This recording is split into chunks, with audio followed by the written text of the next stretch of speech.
একটা কথা আছে, লাইক ডগস লাইক হেমার, যেমন কুকুর কথা কন না।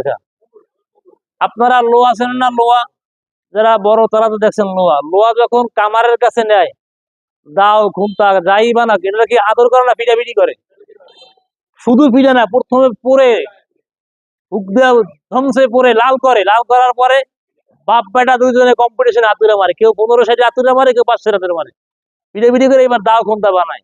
এখন আপনাদের জং ধরা মন রং করা সেটা কথা আছে না, এই বয়সে আসছেন আলহামদুলিল্লাহ, কিন্তু পড়তে তো হবে, না পড়লে তো ছাত্র হওয়া যাবে না, ছাত্র হওয়া যাবে না। শোনেন আমি একটুখানি কথা বলি, গুরুত্বপূর্ণ কথা। আজকে আমরা মুসলমানের সন্তান না, সবাই বলেন, শুধু নামে না কামেও আছি, কথা বলেন। আমরা যখন আমাদেরকে মৃত্যুবরণ করার পরে কবরে রাখে না, কথা বলেন, কবরে রাখার সময় আমরা দুইটা দোয়া বলি। একটা মাটি দেই, মিনহা খলাকনাকুম, এটা অনেক ইখতিলাফ কথা আছে, যাই হোক এটা দোয়া আছে। এবার আসেন আরো একটা কথা বলি, বিসমিল্লাহি ওয়া আলা মিল্লাতি, এটা মাশাআল্লাহ আপনারা পারেন। কারণ এটার অর্থ কি, যে আমি এই মাইয়াতকে বা এই মৃত্যু ব্যক্তিকে কবরে রাখলাম আল্লাহ তোমার মিল্লাতে, তোমার রাসূলের মিল্লাতে, মানে কি রাসূলের আদর্শে, কথা বলেন। তাহলে আমরা মুসলমান, একটা কথা খেয়াল করেন, মানিলেই সুন্নাত পাইবে জান্নাত, সোজা কথা। বিজ্ঞান, বর্তমান বিজ্ঞান প্রত্যেকটা রিসার্চ করে দেখছে, যত সুন্নাত সব বিজ্ঞান, বলে সুবহানাল্লাহ।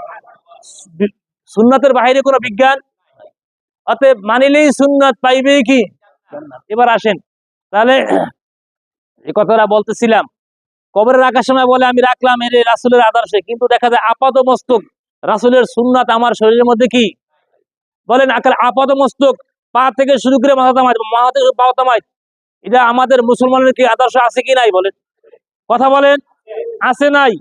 আছে। তাহলে আমরা কারটা অনুসরণ করবো? নবী মুহাম্মদুর রাসূলুল্লাহ। এটা শোনেন, আমরা ভুল করি অনেক সময়, শয়তান আমাদের কাজে আছে, অতএব এই ভুল এই রাস্তা থেকে বের হতে হবে।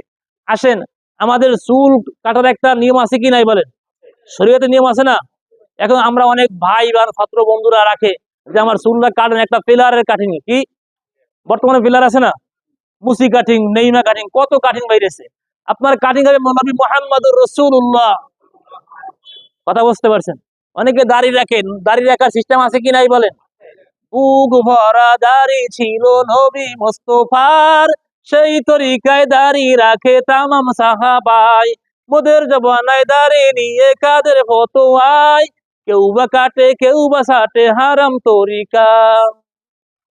বুঝতে পারছেন? দাড়ি কাটা ছাটা হারাম, ছাটা এবং কাটা দোনোটাই কি, কথা বলেন, ছাটা কাটা দোনোটাই কি হারাম, সমান মানে গুনাহ হবে, ছাটাও কাটাও সমান